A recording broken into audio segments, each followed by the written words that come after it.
I'm Andre Huey and welcome to this edition of the SKN Newsline Newscast. Patience. That is what Tourism Minister Lindsay Grant is asking for as the industry slowly rebounds. More from SK Newsline's Glenn Bart.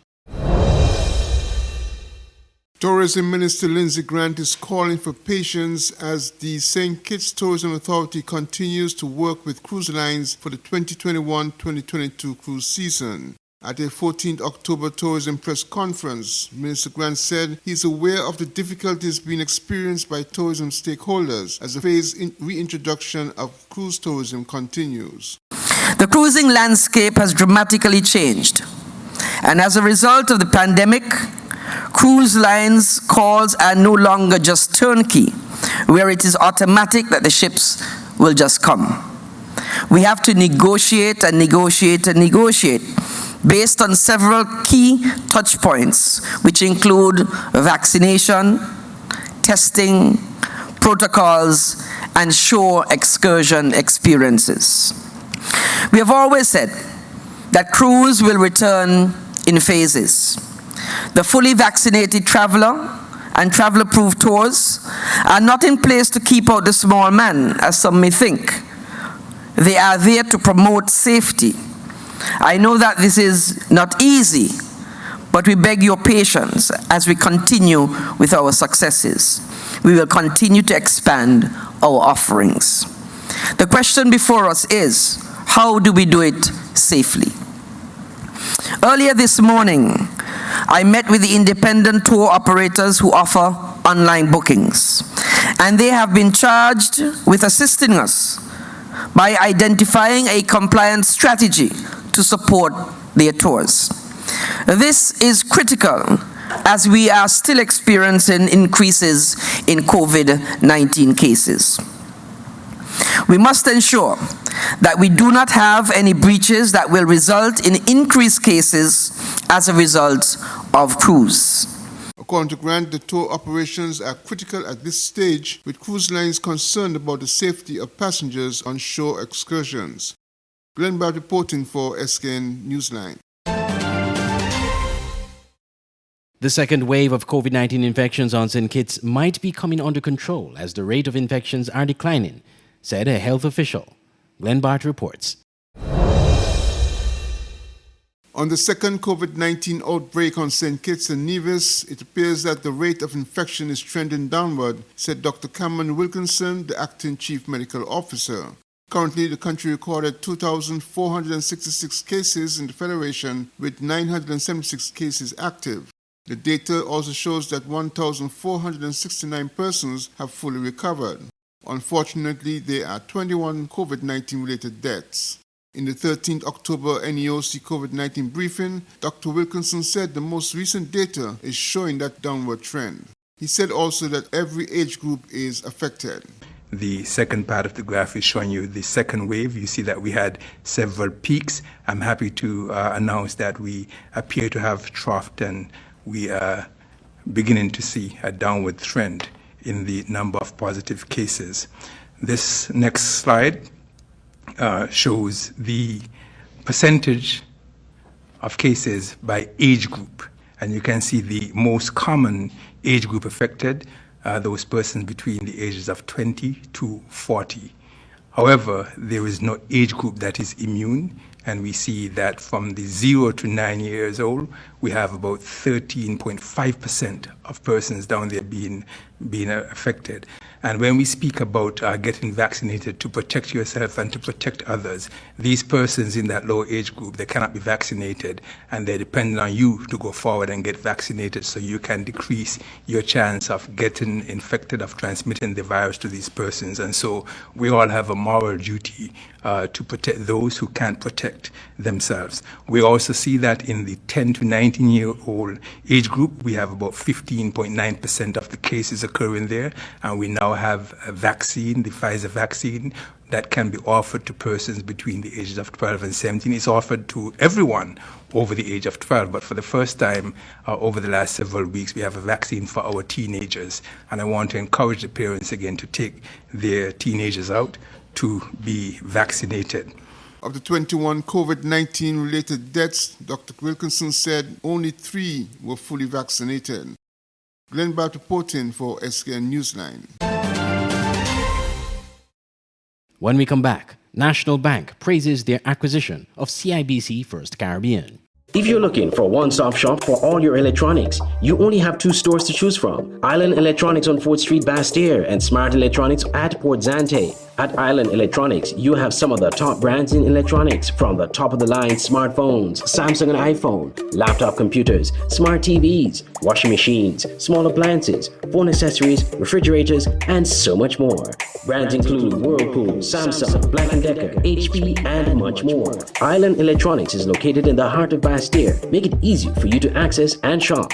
You can also choose to shop at Smart Electronics. Get the same great deals and quality products, the widest array in smartphones, including the latest Samsung Z Fold, smart TVs, and simply the best in household appliances like stoves, refrigerators, washing machines, even dishwashers. At Smart Electronics, get products for your leisure: headphones, video games, from Nintendo Switch to PlayStation 5, Bluetooth speakers, and much more. It's so hot these days. Well, at Smart Electronics, you can buy fans or air conditioners. And the brands that Smart Electronics carry are simply the best: JL, Beats, Whirlpool, Amazon, LG, Samsung, HP, Dell, RCA, and many more. You can choose to buy cash or on layaway. So if you're looking for electronic stores with the best deal and quality, Island Electronics and Smart Electronics are your only choices. Choose the store of your convenience. Contact them today. Smart Electronics at 466-4271 or WhatsApp 668-2818, or Island Electronics at 665-8677. Two stores, one great experience.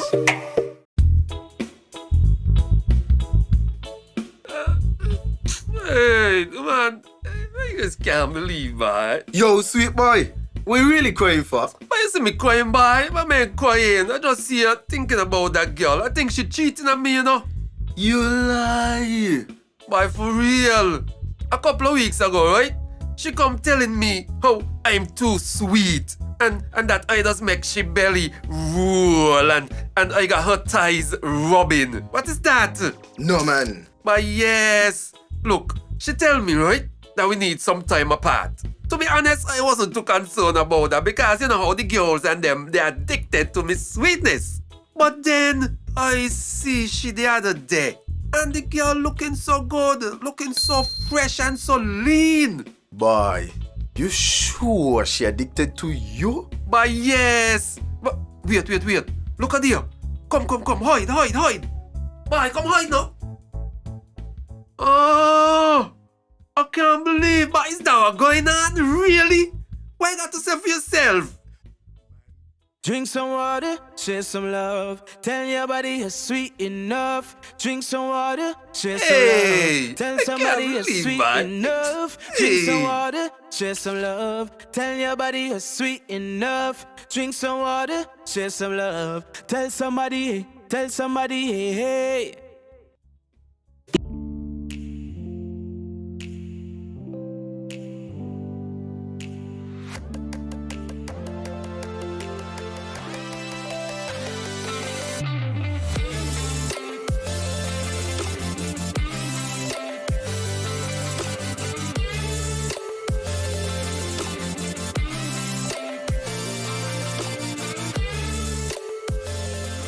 Loyalty has its rewards.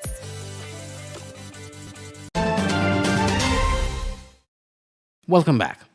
The St. Kitts Nevis Anguilla National Bank launched its acquisition of CIBC First Caribbean International Bank, which was announced earlier this week. A significant development in the evolution of the banking system of St. Kitts Nevis and the wider sub-region.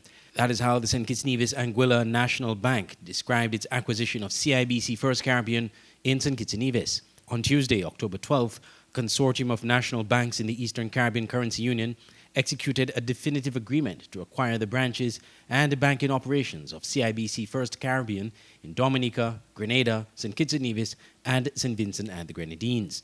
In a press release Thursday, Managing Director of National Bank, Dr. Analda Bailey, said, "This acquisition is in keeping with our strategic vision to expand regionally and globally.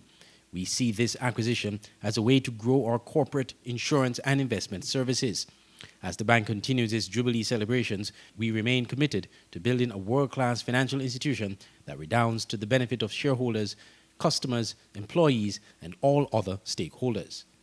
The St. Kitts Nevis Anguilla National Bank says it looks forward to welcoming, serving, and satisfying its expanded and diverse customer base, and they are committed to recruiting staff of CIBC First Caribbean as required to complement the human resource capacity and provide a personalized customer experience. National Bank has been serving the people of St. Kitts and Nevis and the wider Caribbean since 1971 and is currently celebrating its 50th anniversary. During its existence, the bank surpassed 3 billion EC dollars in assets. The press release noted that the agreement to acquire the branches and operations of CIBC First Caribbean is subjected to regulatory approval and customary closing conditions. Operations at both institutions will continue as normal until regulatory approvals are obtained and the transaction closes. Over the coming months, National Bank will be working closely with the CIBC First Caribbean to finalize the transaction, with both working diligently to ensure the transition is seamless for all stakeholders. I'm Andre Huey, reporting for SKN Newsline. Police involved in the Explorers Youth Club received training in their interaction with young people. More in this report.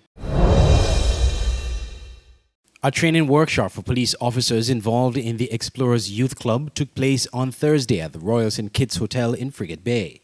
Police officers from both St. Kitts and Nevis were involved in Thursday's training, facilitated by Mrs. Michelle de la Caudre Blake, Director of the Counseling Unit of the Ministry of Social Development. The program is designed to prepare police officers who are part of the Explorers Youth Club program in their interaction with young people. Mr. Pierre Liburd, the Director of Youth, was also expected to address another aspect of the program at the workshop. At the opening ceremony Thursday morning, Permanent Secretary in the Ministry of National Security, Osman Petty, outlined the topics that Mrs. de la Caudre Blake would be addressing in the training. But the topic for today is shaping lives, and the overall aim is to assist the police to enable children and young adults to develop emotionally and socially in order to live productive and healthy lives as part of society.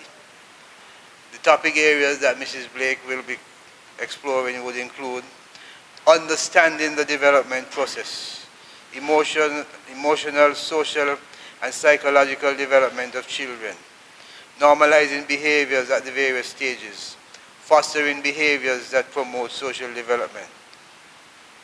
She will explore building trusting relationships with children and young adolescents, appropriate communication patterns, listening and encouraging listening, being responsive to children, redirecting challenging behavior, acknowledging accomplishment and effort. We will also explore understanding and using the change process, the stages of change, internal and external motivation, keeping young people engaged in the change process. And very importantly, Mrs. Blake will also touch on building partnerships with parents. Assistant Commissioner of Police Adolph Adams spoke on behalf of Commissioner Hilroy Brandy, where he lauded the results of the Explorers Youth Club in fostering relationships with the community and contributing to the reduction of crime. The Explorers Club has contributed significantly in the reduction of crime that we are seeing in our federation, especially as it relates to gang violence and youth involvement in gang activities. And for this, I would like to give yourself a lusty round of applause. If I can take you back to 2017, when our federation was under siege by gang violence, when everyone was running out of ideas, this was one of the initiatives brought forward. The initiative to have an Explorers Club in our federation.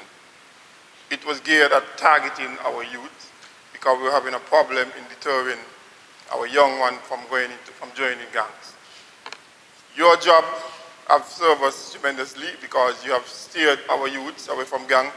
You have offered them alternative pathway in life. And this, in my view, takes commitment. It takes dedication. And I am very pleased to have a team like this on board in our crime-fighting initiative. This is the first in a series of workshops to be held locally for police officers involved in the Explorers Youth Club program. Andre Huey, SKN Newsline. When we come back, regional news. Hi Hi there. Have you been looking for the perfect oil for healthier scalp and hair? Well, look no further than CNA 100% natural Jamaican castor oil. The CNA brand comes in 5 different options: moringa, rosemary, oregano, original, and lemongrass. Purchase CNA Naturally Good Castor Oil at CJ's Craft and Things, Sugartown Organics, both in Pelican Mall, Stepping Shoe Store on 4th Street, Cindy's and the Seventh-day Adventist Book Center on Keon Street, and Paris Pharmacy in Westbourne Gut. Also available on Nevis. Call for details 760-8719 or email candanaturallygood4@gmail.com. Call them today. Get yours. Try it. I promise you, you won't ever regret it.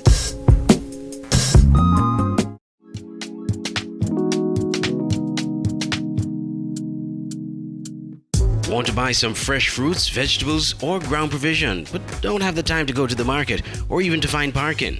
Look no further. Green Market and Delivery is your solution. Green Market and Delivery is an e-commerce store that sells and delivers local produce to customers in St. Kitts and Nevis. Anything you purchase, you can get fresh from the market and delivered directly to your door. Log on to www.greenmarketskn.com. Click on the e-store link, choose your items, and shop away. We have a wide array of products from fruits, vegetables, local products, spices and seasonings, and much more. Save time and energy. Shop on greenmarketskn.com, your one-stop shop for fresh local produce.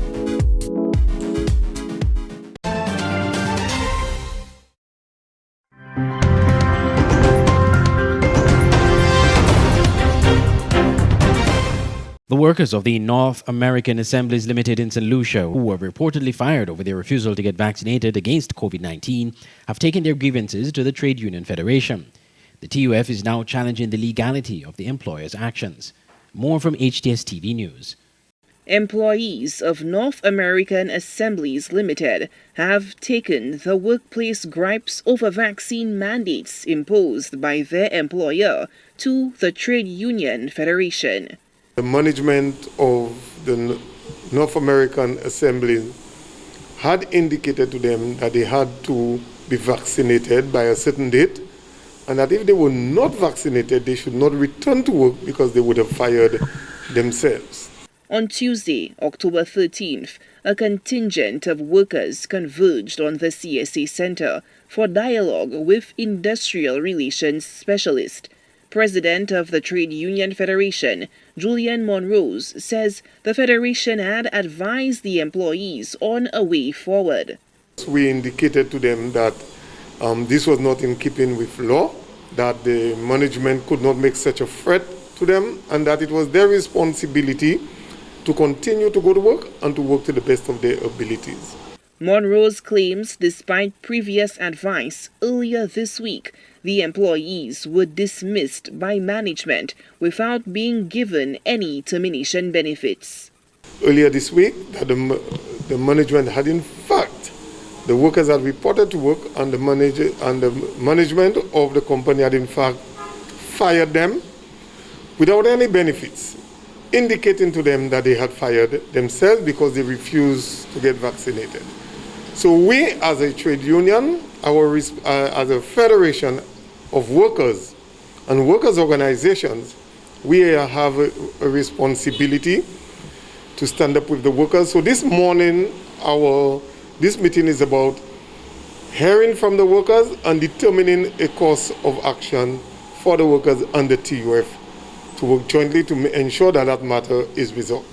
Reservations over non-unionized workplaces was also brought to the TUF president's attention. What would you like to say to employers who try to prevent or even fire workers who try to set up a union? Well, first I have to say to the workers, before I even speak to the employers, I have to say to the workers that it is a right under the laws of this country to form trade unions, to be part of trade unions, to be members of trade unions, to be active in trade unions. And to say the same thing to the employers. The employers have their association, their federation. They have the Employers Federation. They have the Chamber of Commerce that they freely associate, and nobody interferes with that. And so therefore, it is actually unlawful for employers to interfere with the right of workers to be unionized. Monrose also signaled the important role of the Department of Labor in the protection of workers. The areas of government need to step up their game and to ensure that workers have the confidence that when they attempt to join trade unions, employers will not interfere with that. And when the employers interfere with the process, there's a responsibility under the law to cause the employers to answer. A recent Chamber of Commerce survey indicated that the majority of members polled supported vaccine mandates at workplaces. The trade union says it will continue to work with all groups of workers who have yet to be unionized to provide adequate representation during the ongoing chaotic COVID-19 climate. Solange Alford, HTS News Force. Domestic violence, sexual abuse, and incest are just some of the issues that hinder gender equality in Guyana. This was revealed by the Women and Gender Equality Commission during the 8th and 9th annual reports presentation to the Speaker of the National Assembly on Monday. Amel Griffith of HEP TV has the details. The Women and Gender Equality Commission on Wednesday presented their 8th and 9th annual reports to the Speaker of the National Assembly, Manzoor Nadir, at Public Building, Georgetown. Those findings reveal that some of the key contributing factors hindering the realization of gender equality in Guyana were domestic violence, sexual abuse, incest, inaccessibility to social services and opportunities, unemployment, as well as access to justice. This was found common in rural communities. The Commissioner noted that the Legislation Committee of the Women and Gender Equality Commission is looking at the Barbadian legislation on sexual abuse to identify how it can be emulated in Guyana. A 5-year strategic plan was also developed. This came in for high praises by the Speaker. Having been part of this evolution of the Rights Commission, and it started over 2 decades ago, I feel very honored, and it's a great pleasure to receive this report, having been associated with the formation of these commissions. At the simple event, the Speaker of the National Assembly said that while he was impressed with the recommendations of the Commission, he called on them to move away from its mechanical apparatus. I'm also pleased to note the 5-year strategic plan that the Commission has developed for the next 5 years. But after 2 decades in existence, from conception to the work being handed over today, I still believe we need to go a little bit further than being mechanical. Speaker Manzoor Nadir acknowledged that the Commission has been listening to the comments and needs of the people. However, he charged the Commission with the task of coming up with new initiatives to benefit those they represent. You have 2 members of staff, you spend 15% of your budget doing this, that's good. But the important thing is now reaching out to these people and new initiatives. The Commission's many mandates include recommending public policy on women's issues to the Parliament of Guyana, conducting relevant research, promoting issues relating to women's needs and interests, as well as striving to achieve gender equality through their work. Chairperson of the Women and Gender Equality Commission, Indrani Chandrapal, explained that the Commission conducts its research through countrywide outreaches where they listen to the concerns of men and women. The recommendations are then submitted to the National Assembly.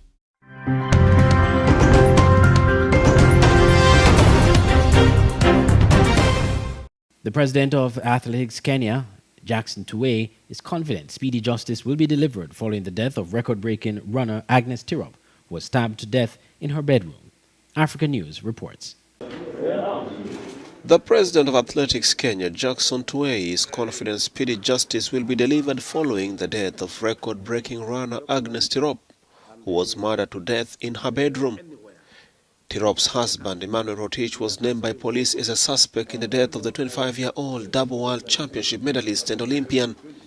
On evidence of what she has achieved in her young career thus far, this is a live cut shot one that will pain us as a federation for quite a long time. We are confident the relevant agencies are working round the clock to ensure speedy justice to the family and friends who have been left emotionally scared by the demise of someone they depended on for financial and psychological support. Fresh details indicated that slain Olympian Agnes Tirop's husband, Ibrahim Kipchumba Rotich, confessed to killing her. According to police report, Tirop's husband called his parents, informing them that he had committed the heinous crime.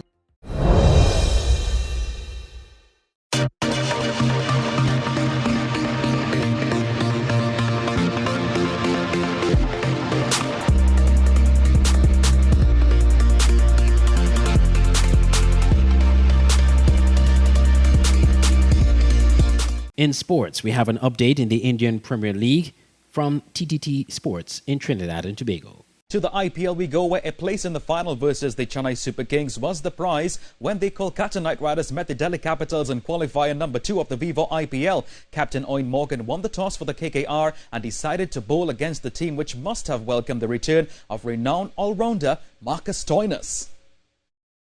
Captain Owen Morgan won the toss for KKR in this winner-take-all IPL qualifier and decided to bowl against a team which must have welcomed the return of renowned all-rounder Marcus Stoinis. The Delhi openers raced out of the blocks, but the brakes were applied at the start of the 5th over when they lost Prithvi Shaw for 18 with a score on 32. Aussie dangerman Stoinis contributed 18 and Shikhar Dhawan took up the charge but would be disappointed with his score of 36, although it was the highest for his team. They ended on 135 for 5 in their 20 overs, courtesy a late cameo from Shiera Iyer, who hit 30 not out.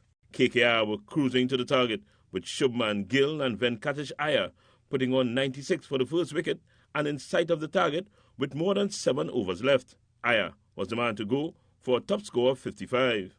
Then came a steady procession of wickets, which included the ultimate middle-order meltdown, with 5 batters going back without scoring. It took a 6 off the penultimate ball of the innings to give the Knight Riders the victory as they reached 136 for 7 in 19.5 overs. The Delhi bowlers put in a team effort to try and deny KKR a spot in the final, but the small target was always difficult to defend. The Knight Riders will meet the Chennai Super Kings in Friday's final. Wayne Cunningham, TTT Sports.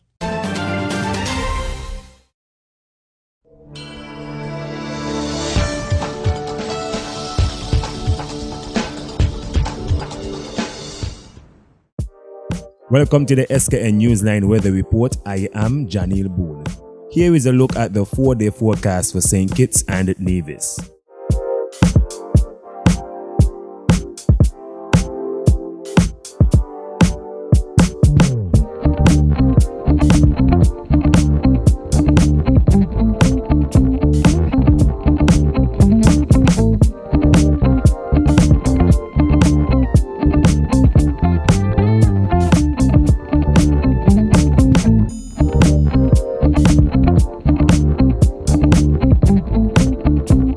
For a more detailed weather report, visit our website at www.sknnewsline.com.